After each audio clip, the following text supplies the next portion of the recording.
Today on Straight Talk Africa, the African diaspora, Africans living and working in the United States, sharing their culture and the continent's values with the African diaspora and their American hosts. That's coming up next, right here on Straight Talk Africa.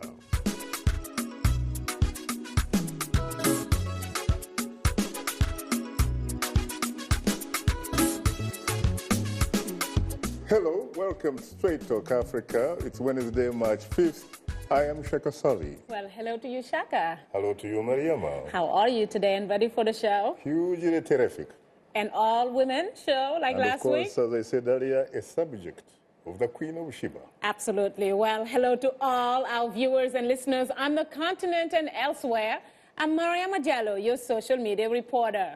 Today, we'll talk about sharing African culture and building businesses in the United States and the African diaspora. And coming up later in our STA inbox, our audience has also participated on our topic through emails and Facebook comments. We'll reveal some of them ahead on Straight Talk Africa. But first, Nigisti Ghebreyesus is the queen at the center of what some consider literal Ethiopia in the northwest section of Washington, D.C., where the Queen of Sheba restaurant is located. It's owned and operated by the Queen and her husband, Mbiza Mastagana. My colleague Paul Cisco was recently invited there for coffee. Nigisti Ghebreyesus is the queen. At the center of what some consider Little Ethiopia in northwest Washington, D.C., is the Queen of Sheba restaurant, owned and operated by the Queen and her husband, Mbiza Mastagana. You have to love the job. You have to like everything about it, the long hours, the demand. It could be slow, it could be busy. You have to prepare yourself. I was recently invited for coffee. Coffee is very important for us. It's our tradition to welcome guests by doing this kind of ceremony. The Queen was born in Ethiopia, raised in Sudan, spent time in Canada, and now calls Washington, D.C. home. I hope one day we are able to come to Ethiopia and expand our business. The successful restaurant is something of a family affair. She runs it with her husband, a cousin, and a niece, a Spanish cook. And daughter, Marta, on vacations from college, helps in the almost always busy kitchen. No, it's too much. So this is a split peas. This is red lentils, green lentils, color green, and cabbage. That's where I got my first taste of a very special dish. All the food at the Queen of Sheba's is organic, traditional, and fresh. You only can find this food here. Many ingredients are flown in every day from Ethiopia. And people keep coming again and again because it's authentic food and fresh. It's different and it's very healthy. People love it. And we love it that they love it. So, you know, we can be in business for a long time. The restaurant is a warm, friendly gathering place for conversation and much more. From noon to early morning, customers and friends and new friends eat, drink, visit, and enjoy at a pace much more Ethiopian than American. The restaurant is a little piece of Ethiopia in Washington, D.C. Oh, nice to meet you. Nice to meet you.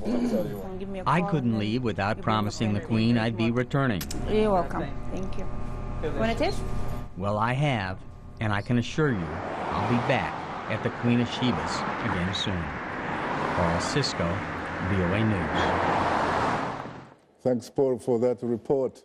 Now, joining us here in our Washington studios is our distinguished guest, the Queen herself, Nigisti Ghebreyesus, the owner and operator of the Queen of Sheba restaurant, known for authentic traditional Ethiopian cuisine, in business here in the nation's capital since 2006. Well, I have to say, frankly, Your Royal Majesty, that I'm profoundly honored and exceedingly humbled to have the opportunity to host you for the first time on Straight Talk Africa. Thank you for having me, Mr. Shaka. I'm so excited to be here. You're most welcome. And joining us from VOA's New York studios is Adeola Fayehun, host of SaharaTV's Keeping It Real with Adeola, a weekly satire show that focuses on African politics. Well, I have to say, Adeola, that I am profoundly honored and equally humbled to host you too for the first time on Straight Talk Africa. Thank you, Shaka. It's such a privilege to be on your show. You're most welcome. Later in the program, we'll give you, the audience, a chance to call and talk with our guests. The number to call is 202-619-3111. US country code is 1. Before we start the discussion, let's take a look at our New York guest, Adeola Fayehun, Keeping It Real.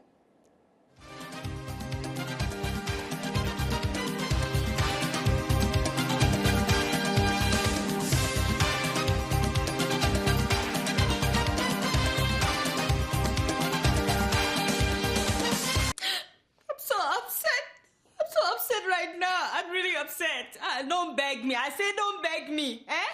What's up, Jare, my people? It's your girl, Adeola. I'm really upset right now because I just realized that Mr. President has not been watching this show. Can you imagine?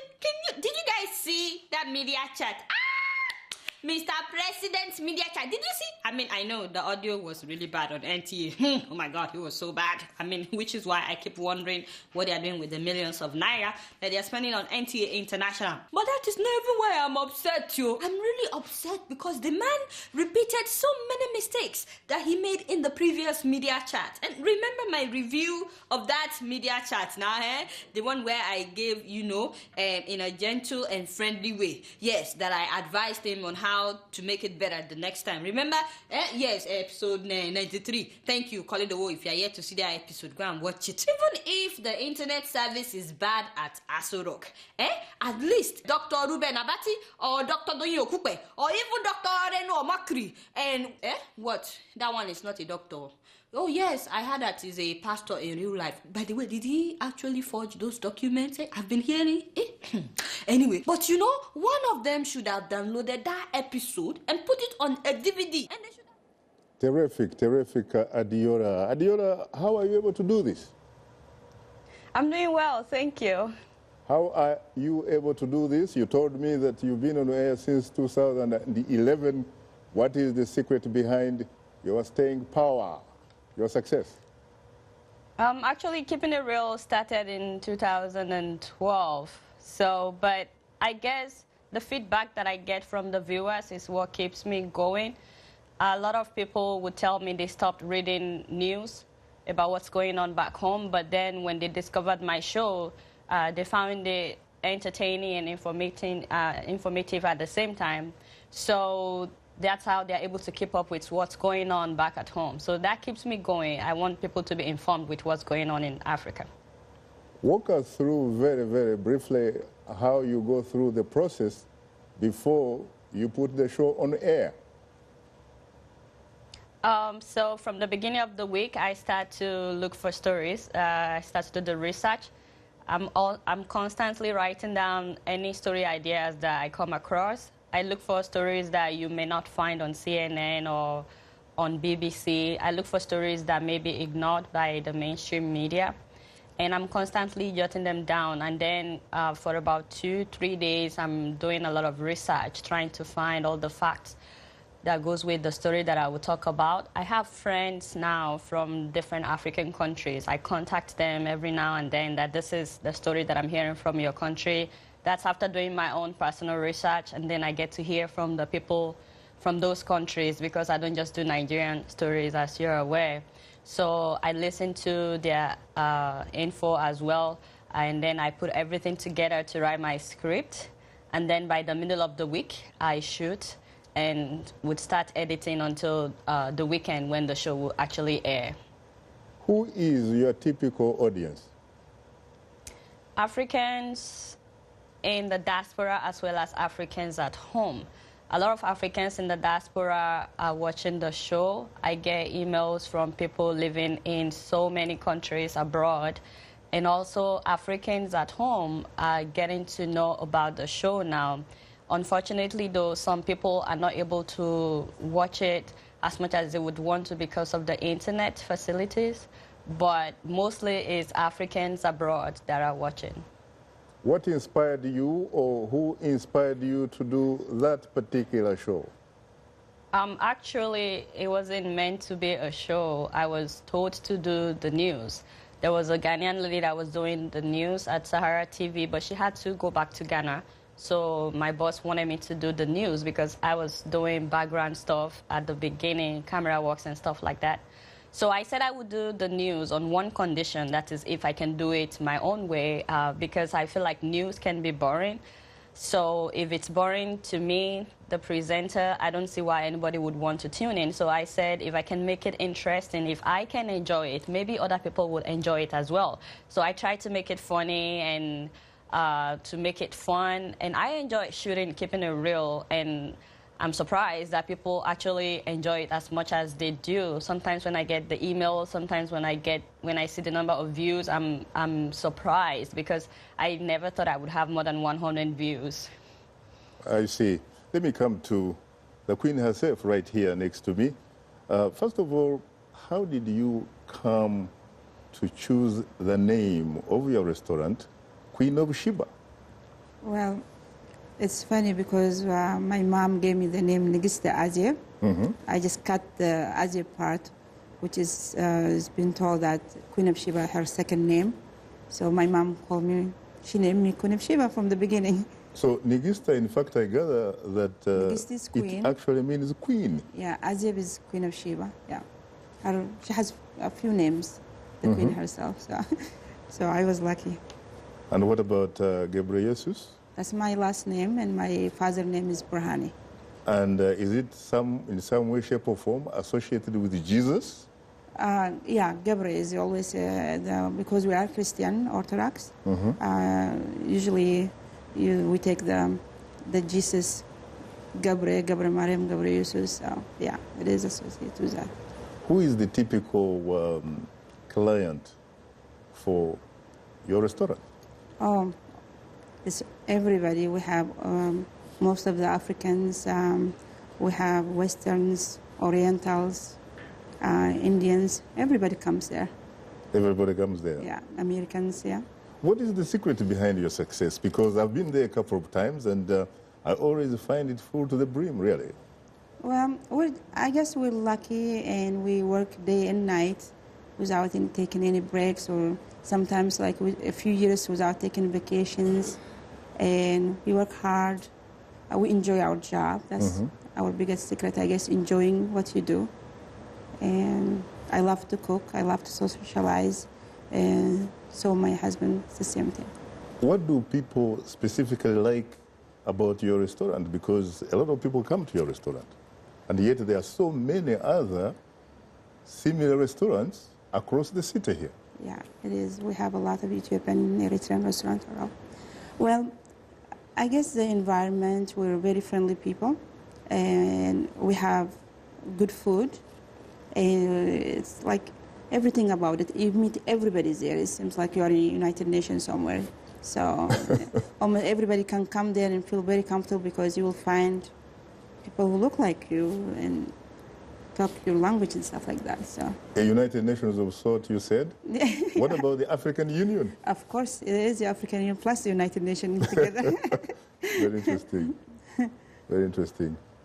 Well, before we pause for a short break, we would like to remind you that Straight Talk Africa is on the social networking website Facebook. Just enter the keyword Straight Talk Africa, become a fan, and connect with other friends of the Voice of America. We'll be right back with you, so please don't go away.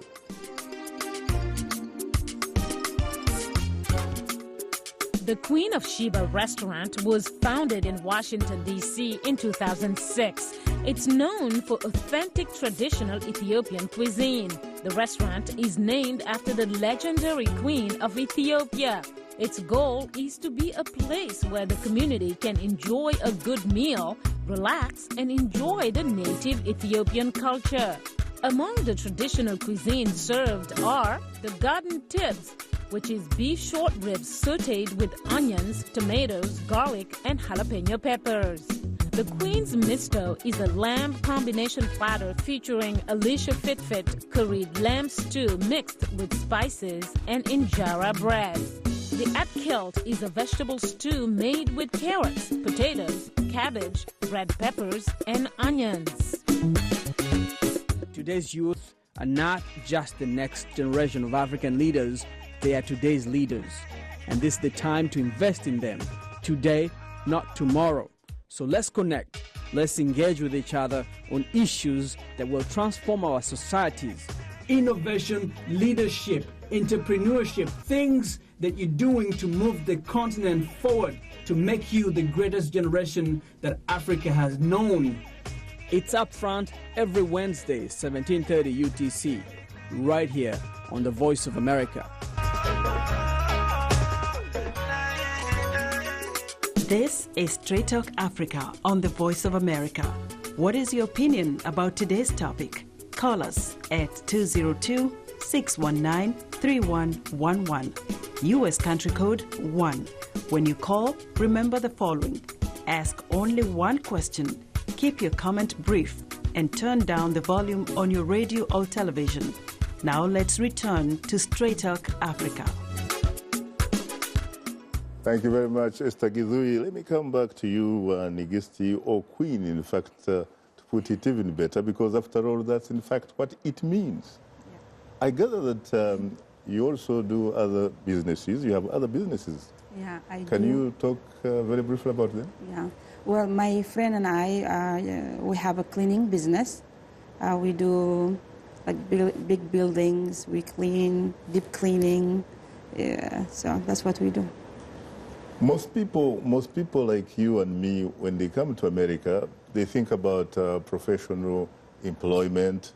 They don't think in terms of putting small businesses in place and what have you. What inspired you to get into business, to open up a restaurant? Yeah.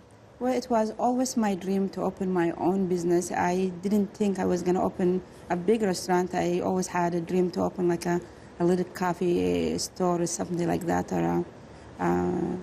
But what inspires me is like, I want to have my own business. I finished college. Once I finished college, I always wanted to open my business. Mm-hmm. And after a while, I was able to open the restaurant, and I'm very excited about it. When did that thought cross your mind? Was it when you were in Ethiopia, or when you were growing up in Sudan? Because you told me you grew up in Sudan. Yeah.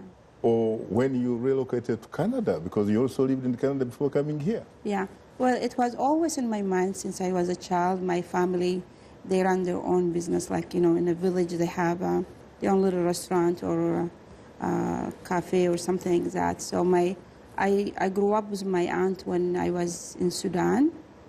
So she was a businesswoman in a little village. Mm-hmm. So I kind of took after her, and I didn't want to work for somebody else. I guess that's how I grew up. And then when I came to Canada, I was married from Sudan to Canada. So I went to school there. I was young, and I always wanted my own. I didn't know what, but I know at least I'm going to have a cafe store or something. Mm-hmm. So when I left Canada, I came here. Remarried again and have 2 daughters. My husband was able to open the restaurant for me. Mm-hmm. So very interesting. Yeah. Adeola, talk to us about, for example, how difficult sometimes it can be to do what you are doing and from where you are doing it in the Big Apple, in New York City, of all places. I guess it can be difficult when you think about the fact that although I make people laugh, but sometimes some of the things that I'm talking about are serious issues. And not everybody is ready for the change that I'm advocating, especially politicians. Not all of them would embrace some of the things that I'm talking about. There's a saying in Yoruba language, which is my language, that the truth can be bitter. Not everybody is ready to embrace the truth. So it can be difficult when I get feedbacks, emails from people that are basically threatening me for what I'm doing. I've had somebody threatening to go after my father. I've had people saying all kinds of things like get a good job or stop what you're doing. So I guess if I'm thinking about those things, it can be difficult. But at the same time, I've gotten a lot of positive feedback from people who have expressed how happy they are with what I'm doing. There was a man in China, a Nigerian man, whose brother was put in prison because they said he stole a cell phone. So they put him and his wife in prison for 10 years. They sentenced them to 10 years in prison. And I was able to talk about that issue, and the Nigerian embassy in China wasn't willing to get involved at first. But when they saw that story on my show, they actually called the guy, and I think now they're involved in the case. It's still in court, but hopefully the guy would be able to get out. So those are the kinds of things that keeps me going. Very interesting. When I was doing my research, I came some information suggesting that initially Sahara Reporters and perhaps /TV was pretty much perceived, especially in Nigeria, as a sort of gossip outlet. But that lately it is perceived to be very credible. In fact, even the government itself looks at it as a credible type of platform. How did you move from being perceived as a gossip outlet to a credible platform? I would not be surprised at all if there are people out there who would say Sahara Reporters is a gossip outlet, because there are some people whose job it is to discredit any media organization that stands up against the government.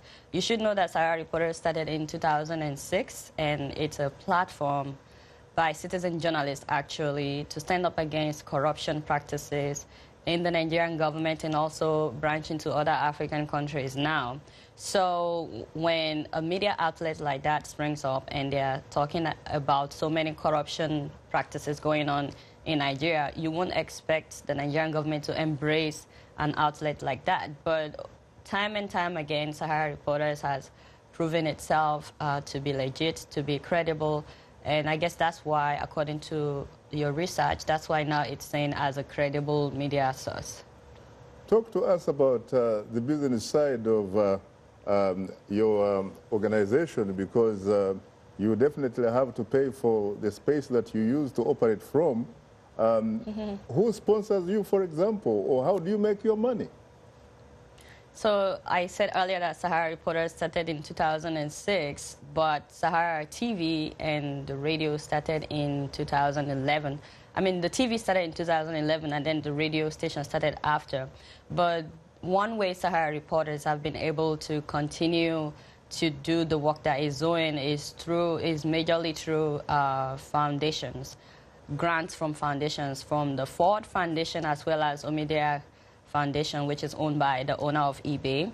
So these are the two organizations that give grants to Sahara Reporters, and also Sahara Reporters monetize its website. So we're able to sell ad space through Google advertisement and also direct adverts. But as you would find on Sahara Reporters, there is no adverts from any politician or government agencies or oil companies that are polluting the environment, or tobacco companies. It's just like business owners. Well, I'm told that your website has in fact gone global.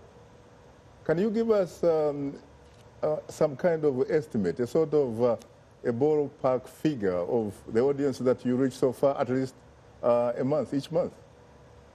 Sahara Reporters gets about 3.7 million visits every month, according to Google Analytics. And right now we have more than 250,000 Twitter followers for Sahara Reporters, as well as more than 720,000 Facebook likes for Sahara Reporters. Very interesting. Let me come to you again, Queen. What about you? What are some of the problems, for example, that you encountered when you were starting your business? Well, Usually finance. I mean, to open a restaurant, you need a lot of money, and nobody wants to give you a loan because the life of restaurant is not really strong, and the bank, unless you stay in a business for 2 years, they don't want to give you any loan. So you have to come up with all the money you have. Your credit card has to be really good.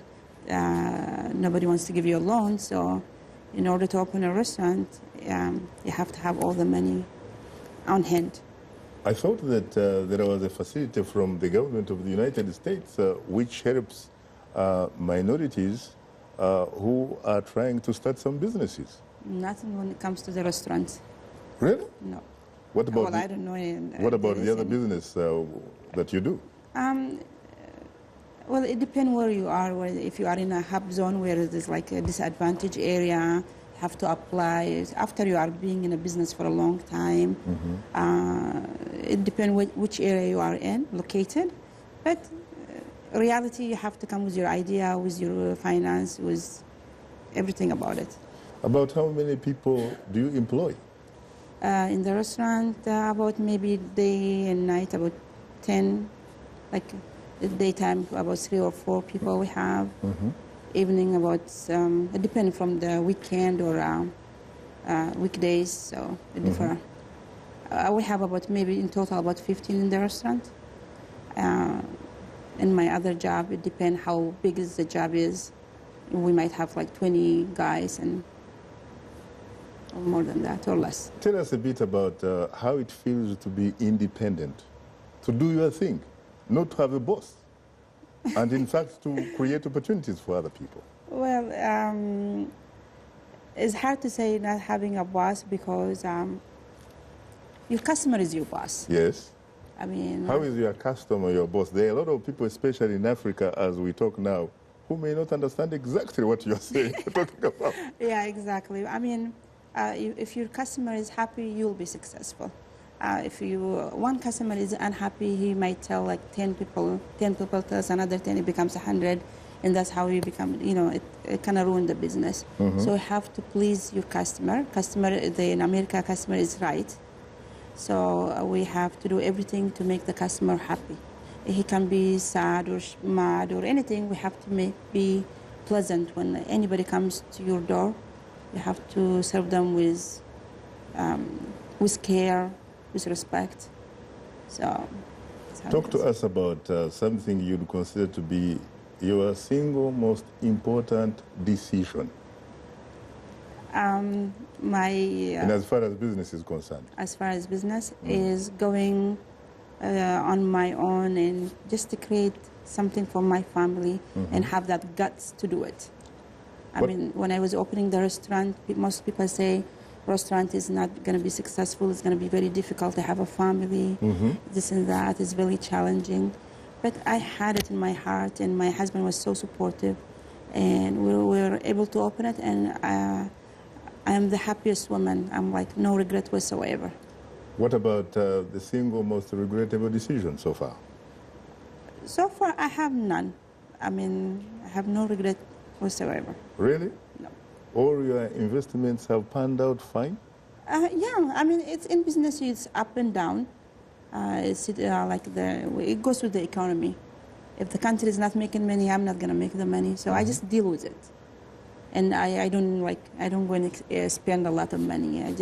So what is your goal? Aren't you thinking about expanding your business or perhaps starting a business back in Addis Ababa, the Ethiopian capital or something? Yeah, I hope one day, of course, everybody wants to go home and do something. And I love the hospitality business, and I want to continue doing that. So if I'm not too old one day, I'll go open in Ethiopia or any other African country that is going to welcome us. Interesting.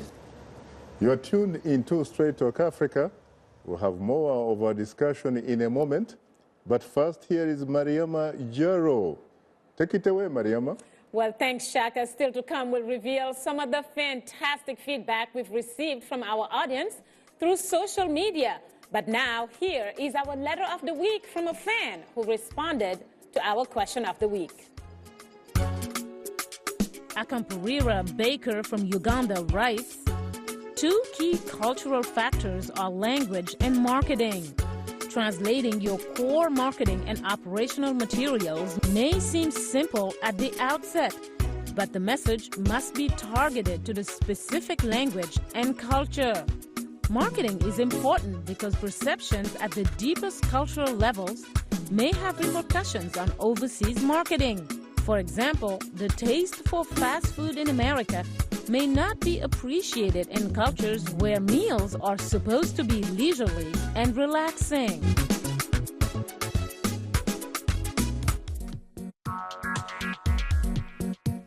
Like Voice of America on Facebook. Follow VOA on Twitter.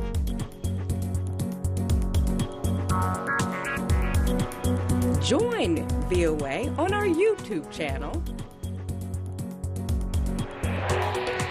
Like, follow, join VOA. This is Straight Talk Africa on the Voice of America. Call us now with your questions and comments. The number 202-619-3111. And the U.S. country code is 1. Call us collect and we'll pay for the call. Or call directs and we'll call you right back. Remember to keep your questions brief. Now back to Straight Talk Africa. Thank you very much, Esther Gizui. And of course, you are welcome back to Straight Talk Africa, live from Washington. Once again, it's time to bring in my colleague and social media reporter, Mariama. Take it away again, Mariama. Well, thanks, Shaka. It seems that nationally and internationally, African entrepreneurs are deeply committed to encouraging sustainable economic growth and employment. Africa's tax systems are becoming more transparent, investment protection laws stronger, and fiscal management more prudent. Entrepreneurs with innovative ideas for startup companies along with established businesses are the key to addressing Africa's poverty and high unemployment. And this leads us to our question of the week, which asks, what are the key cultural factors African entrepreneurs should consider when developing businesses in emerging diaspora markets in their adopted countries of residence? Well, let's go to your responses immediately and begin with a comment from Davson Gibson Aloiche from Dar es Salaam in Tanzania, who writes, African entrepreneurs need to have suitable and strong policies that focus on the principles of business such as capital, marketing, and raw materials. Another comment comes from Titus Dap, or Dape, I think from Jos in Nigeria, who says, African entrepreneurs should consider religious beliefs, consumption patterns, and perceptions. Well, interesting, Shaka. How do you balance your own values against market realities? Indeed. What about you, Adeola? How do you respond to that? Well, you can bring it into whatever you're doing. A lot of what I'm doing, I do incorporate my African values into it. So sometimes I talk about how Nigerians would react to certain news, because sometimes I talk about what's going on here in the U.S. For example, a woman who married a house because they were trying to demolish the house and she doesn't want them to demolish the building. So I talked about how Africans will react to a story like that and how it's not a big deal here in the U.S. So I believe you can incorporate your culture and your beliefs into whatever you are doing. Wait a minute, Adeola. Did I hear you correct saying that a woman married a house? Yes, she married a house that was about to be demolished, and there was an Australian man that married a tree just to protest that they should stop cutting down trees and save Mother Nature. So. Very interesting, very interesting. Mariam, please share more of the feedback with our audience. Well, let's move on to another posting from Azu Gilbert of Accra in Ghana, who writes, African entrepreneurs should always consider business policies made by their government. They may be good policies for the start, but that will change when there is a new government. It's very interesting. And finally, let's look at William Kokulu in Monrovia, Liberia, who says, Africa's cultural activities are plentiful. Style of dresses and food selections should be considered when entrepreneurs are developing businesses in diaspora markets. Well, showcasing African cultures in all its forms can be a good strategy, says William. And why not? This is who you are. You need to showcase it and let other people know what you have to bring, what you bring to the table, and what your culture is. Shaka? Well, Your Royal Majesty, what about you? How do you react to that? I am dressed this way so I can show my culture. Your culture is who you are. Exactly. And if you are comfortable with your culture, you are going to be proud, you're going to be successful. You're going to teach your kids that, and they're going to be proud of being Africans, and that's what we have to teach. That is an Ethiopian dress? Yeah, it is it's not a typical Ethiopian dress. It's more modernized dresses, but you know, we usually wear white cottons and crosses, and if you're Christian, it's cross. If it's not Christian, it's kind of flourish way. But we have different kind of colors now. So it's very interesting because the safari suit that I'm putting on happens not only to be African, but Ugandan. I bought it in the Ugandan capital, Kampala. A lot of people think that all you have coming out of Uganda sometimes is exporting violence. But in fact, they have... It's nice. Thank you. Thank you so much. Well, Shaka, I think we all the ladies here are definitely enjoying the outfits today. And I have to say, you've been a minority this week, and last week it was also all women. How are you enjoying that? Oh, you know what? It's usually terrific because, as I told you a little bit earlier, Mariama, it's not a position, frankly, that is very strange to me because I was born and grew up with 6 sisters. I was the only guy. It wasn't until I left Kaba in southwestern Uganda that 2 of my brothers were born. Well, thanks, Mariama, for bringing us this week's audience reaction. Well, thank you, Shaka, and that's all the feedback we have for now. We appreciate all the responses from our radio listeners, TV viewers, and those who tune in to watch our stream on the web. Please keep your comments coming. Just a reminder, we love hearing from you, so drop us a line at africatv@voanews.com. Once again, our email address is africatv@voanews.com, or post your comment on our Facebook page. Just enter the keywords Straight Talk Africa. Be sure to visit us online at voaafrica.com, or you can join our YouTube channel. Just subscribe to VOA TV to Africa. Now, let's take a look at what's on tap for next week's program. Next week on Straight Talk Africa, the United Nations has declared March 8th as the International Women's Day. We'll discuss women's empowerment, gender equality, and the complex challenges women are facing in Africa and around the world. Equality for women is progress for all. The theme will be discussed right here next week on Straight Talk Africa. Thank you very much, Mariama. Let's go to the lifeline of the show, which are the telephone callers.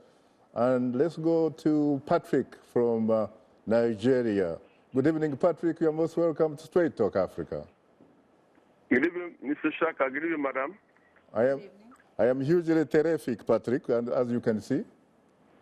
Yeah, madam, I want to find out from madam. Madam, an entrepreneur in Africa needs a loan.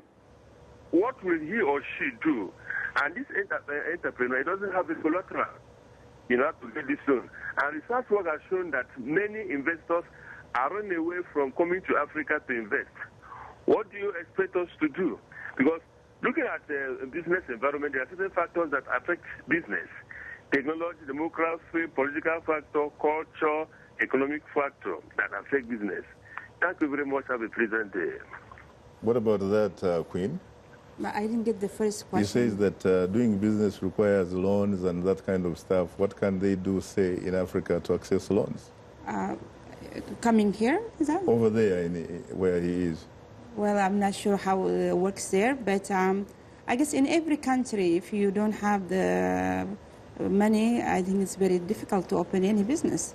I mean, idea is not enough. You have to have your idea and your cash.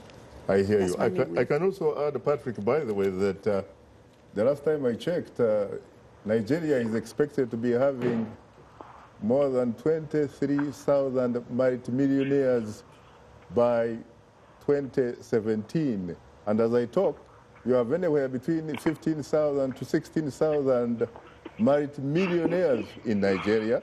So surely there must be accessing money somewhere. Otherwise, how are they able to make those big bucks, big naira? Hi, Shaka. You will have to repeat that because all I'm hearing is music. I'm sorry. No, it's fine. I did not hear any of that. I was actually answering. There's a music playing in my ears. I was answering the question, that was posed by your compatriot Patrick from the great state, great nation of Nigeria, obviously Africa's most populous nation. Let me go to Juma. I'm sorry, I'm not here. Hello, good evening, Juma. You're most welcome to Straight Talk Africa. Juma from Tanzania. Yes, hi Shaka, how's you, brother? I am hugely terrific, Juma. It's a very long time. I haven't heard from you, my man. Exactly, that's very true. So what is your question, please? Okay, I'd like to question the Queen of Sheba owner regarding the business in the USA. Like, I'd like her to share with us what are the difficulties or what are the conditions she has faced, of which maybe she can say they are difficult or they're a little bit challenging compared to the Tanzanian environment for her to start a business. That is my first question, and I have also another suggestion to her also for the betterment of her business. Thank you so much. You had the question? Yeah. Yeah. Well, location is very important. If you don't have the right location, business is not going to be successful. And you have to know what type of business you're going to open and who is there to buy it or to use it in order to have clients. And then competition. Sometimes where we are, there's a lot of Ethiopian restaurants and Eritrean restaurants that we have the same items to compete. How are you going to go by that, and how are you going to be successful? What are you going to offer? What kind of different thing you're going to bring to the table? Very interesting. So location is very important. Of course. In the way they say it 3 times, location, location, location? It is true. It is true. You need the parking. You need, so people can see it easily. It has to be in the center that your community is in.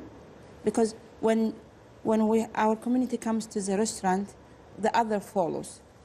I mean, even the Westerns like to see your own people in the restaurant. They don't just want to see only like Americans or any other. They want to see the Ethiopian community. They want to see, are they eating there? So to make them feel more comfortable, and they would know it's authentic food. What about security? Well, yeah, when we opened the business, we had a lot of hard time. We had a break-in. It was rough here and there. But after a while, you get used to it, and security got better, and we are here. You're gonna face a lot of good and bad, and you gotta be strong and not giving up if you want to do that business. Tell us some of the logistics, for example, the ingredients that you use. I gather that some of them, in fact, come from what some call the hidden empire of Sheba, Ethiopia. The spices, yeah. We have a lot of our spices come direct from Ethiopia. We have a special, like the shuro, like a split peas powder that you can only make it in Ethiopia. Mm-hmm. And the peppers, berbere powder, you can only prepare it in Ethiopia. There's a lot of spices that only can come from Ethiopia, which makes it so authentic and it's good quality. And now we have the organic injera that comes direct from there, the teff. So a lot of things come from Ethiopia, and we're able to use it. We have a client for it. So. And of course, in fairness to Ethiopian Airlines, you really have a lot of advantages because they land here every day. Every day. We have our injera comes every day. I think actually 6 days a week, if I'm not mistaken. Yeah. 6 days a week? Mm-hmm. Fresh injera, just hot from the oven, I guess. Very interesting. A reminder that you are tuned into Straight Talk Africa. Today's topic, sharing African culture and building businesses in the United States and the African diaspora. If you wish to participate in our discussion, please call us at 202-619-3111. US country code is 1. We'll continue our discussion in a moment, so please don't go away. Sahara TV was created in 2011. The New York-based station is the broadcast outlet of Sahara Reporters, the groundbreaking online news medium commonly referred to as the WikiLeaks of Africa. Sahara TV is an advocacy and journalism watchdog outlet for the free and unfettered exchange of thoughts and opinions. Its stated goal is to advance a progressive generation of Africans and people of African descent who are informed about their government and the political forces that determine their future. Sahara TV is committed to the struggle for democratic values and transparency in Africa. The lyrics could be French, English, Portuguese, Bantu, Arabic. It is the beat. The African beat that counts. The beat does all the translations. It cuts across all languages and gives us the understanding that this is the African beat. It is so distinct and adhesive. It binds us together. African beat on the Voice of America. For more information, visit our website at www.voanews.com/AfricanBeat. If you like today's show, please write and tell us what you think or give us some suggestions. Be sure to tell us what station you're tuned into. Our address, Straight Talk Africa, Voice of America, 330 Independence Avenue Southwest, Washington, D.C. 20237 USA. Or send us an email at africatv@voanews.com. Log on to our website at voaafrica.com. Or post your comments on Facebook. Keywords Straight Talk Africa. Thank you very much, Esther Gizui, and welcome back. If you have just joined us, today's topic, sharing African culture and building businesses in the United States and the African diaspora.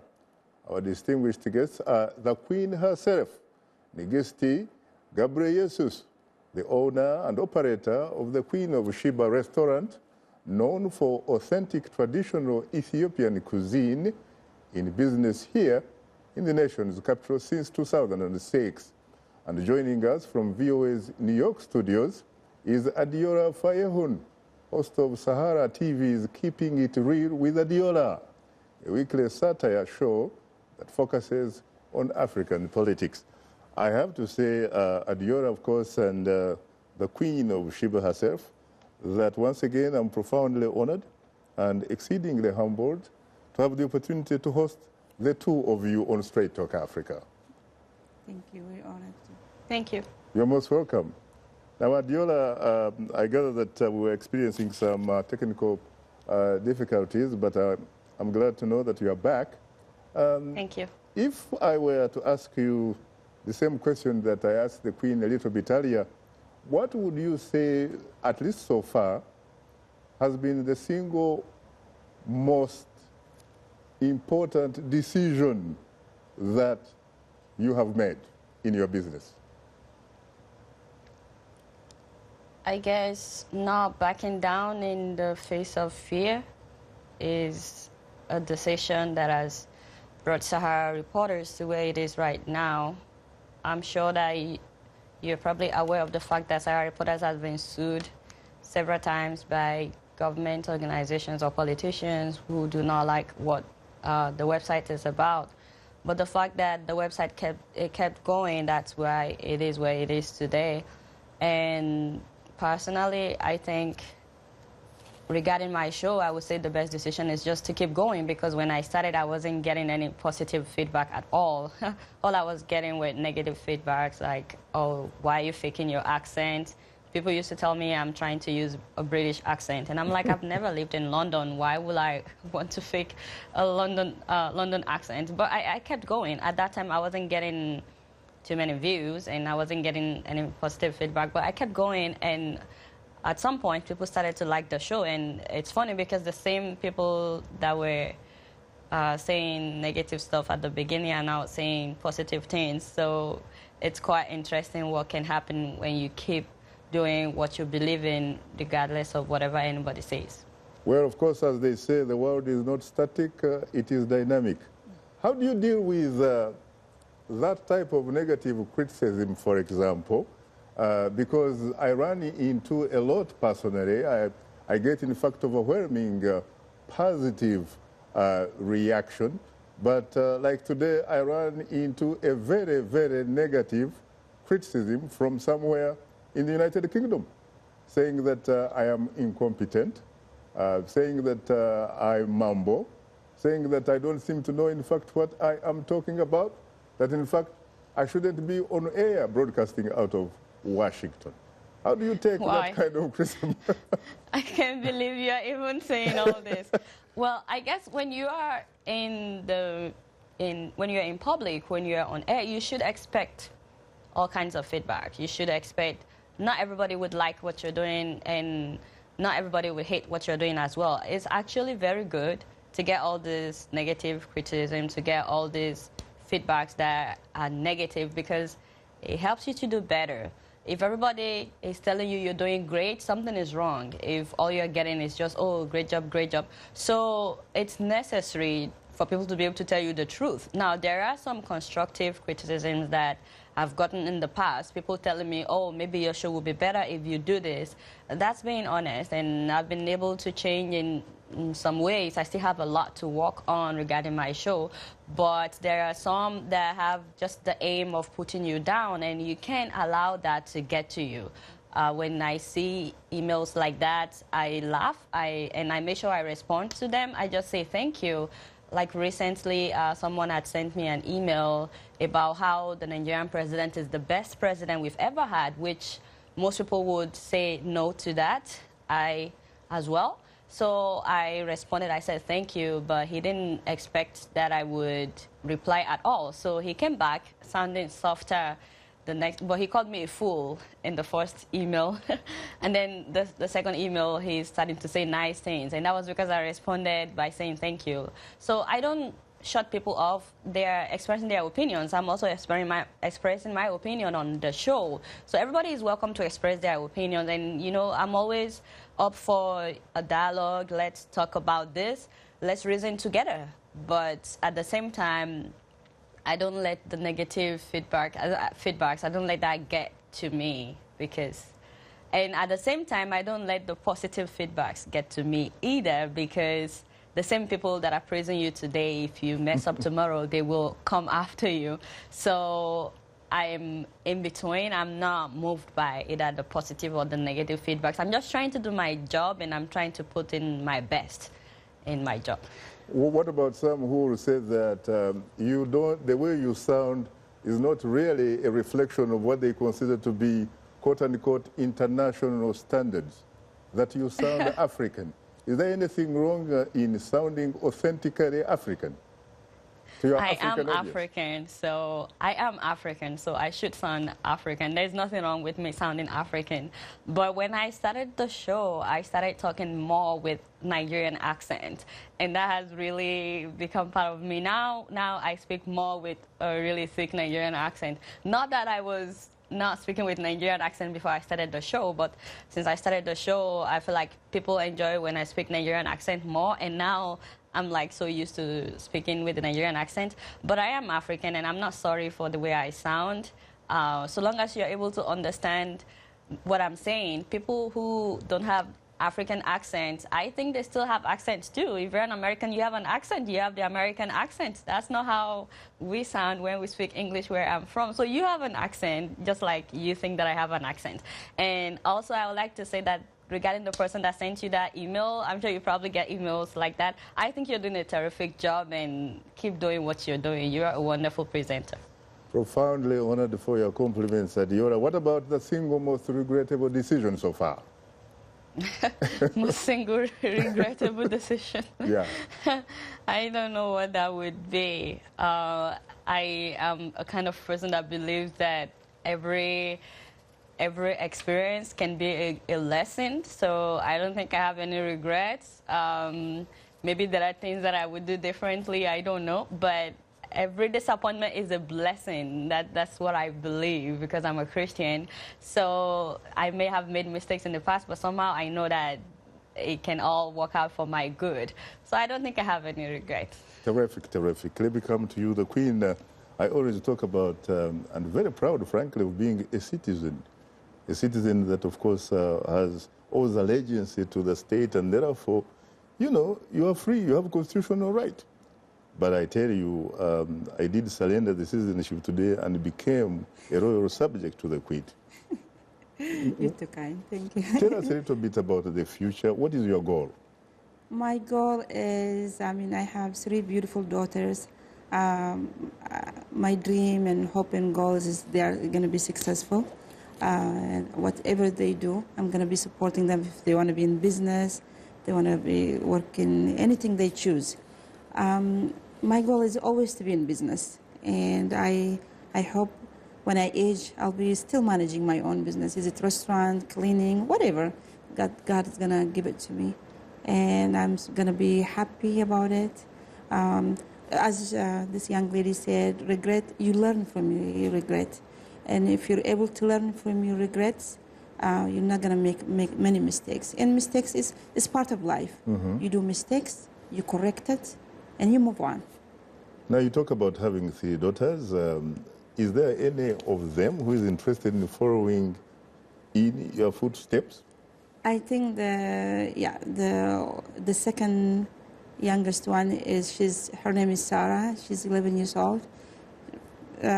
She talks about business, about money, owning her this and that. She already knows which school she's going to and what kind of career she's going to do, she's planning to go to Africa and build some buildings. She wants to be in engineering. And, you know, I love it. I hope she's going to do whatever she wants to, because I was able to do what I want to, and I'm very happy. And, you know, being successful helps too. So.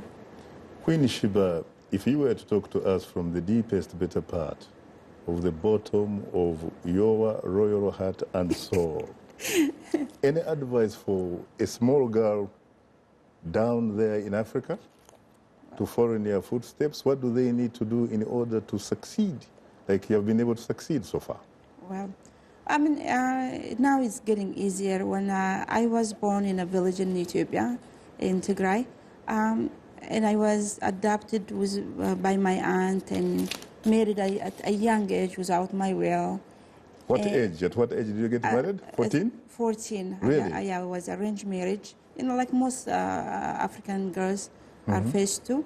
I was lucky. I had a man who took care of me, brought me to Canada, put me to school. But, you know, it didn't work in the end because we kind of grew apart. But I have my first daughter from him. And then you just have to go to school. You have to find education is very important. 30 seconds. Yeah.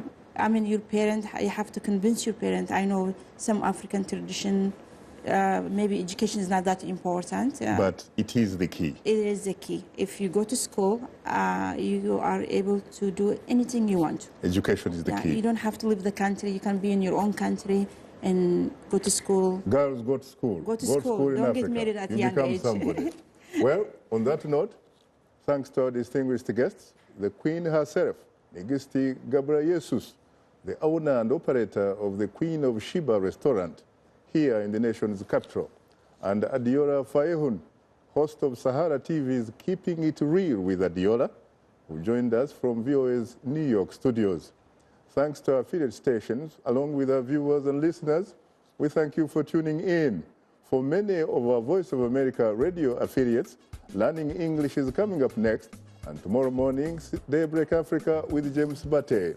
Also, don't forget to tune into Voice of America's Africa 54, a 30-minute daily TV magazine program that features what's trending in news, health, sports, and lifestyle. On behalf of the Voice of America, thanks for tuning into Straight Talk Africa. In the meantime, get better, not bitter, please. And remember to keep the African hopes alive.